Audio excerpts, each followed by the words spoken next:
GPM.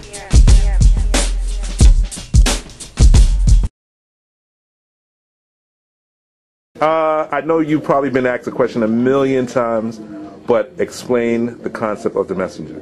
Okay, Messengers pretty much is an exploration of these three tremendous artists, Bob Marley, Bob Dylan, and Fela Kuti, as told through Kanon, and pretty much showcasing these artists, telling their stories, and using it as a platform for Kanon to, kind of introduce himself, or reintroduce himself, I don't know, to the hip-hop world at large.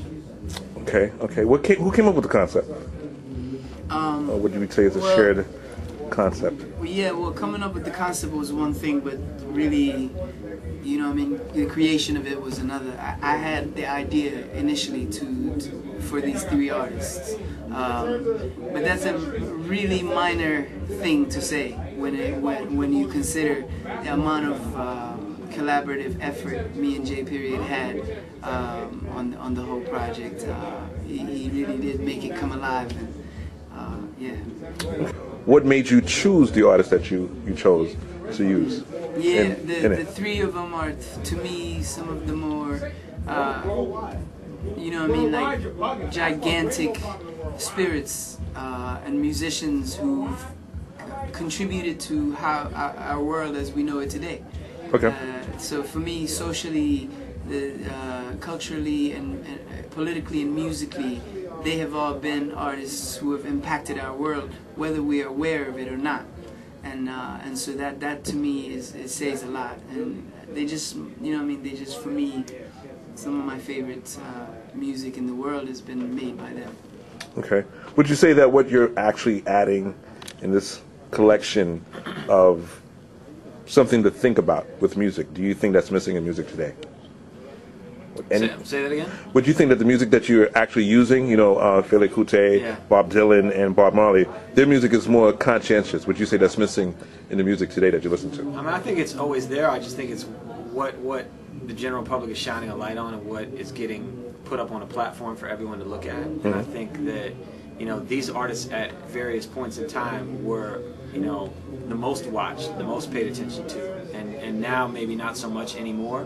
Okay. But I definitely I think there's pockets of it out there already. There's fanatical Fela fans and Dylan fans and Bob Marley fans, but I don't know that there are people that naturally go from one to the other. That's what's interesting. Yeah, and I think that became the sort of spark for this whole idea of just flipping things on their head and finding a common thread, whether it's these three artists or, he and I, who are from completely different backgrounds and places, and yet, through music and hip-hop, we found a common thread that allowed us to, put this project together the way we did.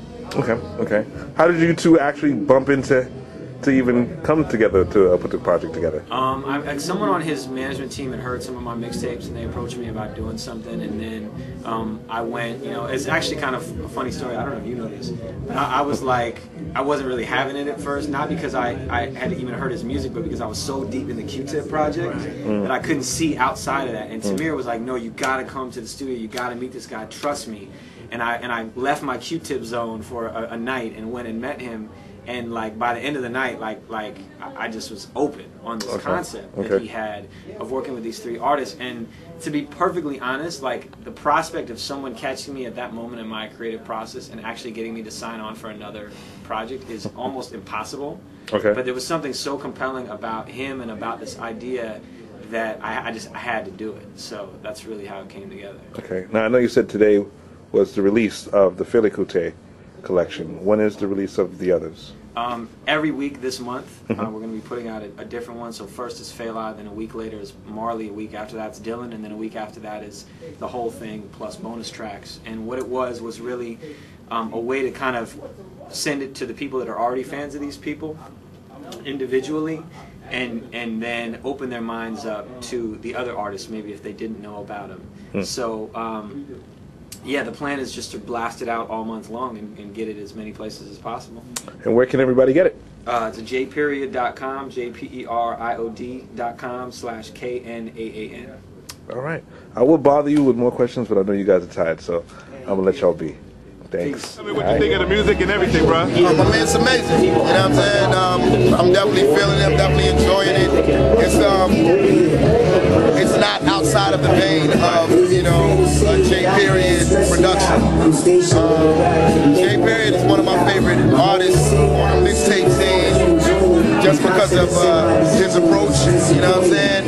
He actually produces, you know, the mix, and he puts out mixtapes that are thematic, conceptually. You know what I mean? Like the shit gels.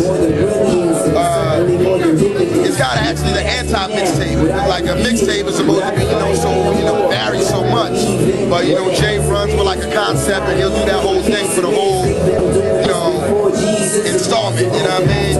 And I don't know. I'm able to appreciate that. You know what I'm saying? I think that's what sets him apart. I feel like K9 is, you know,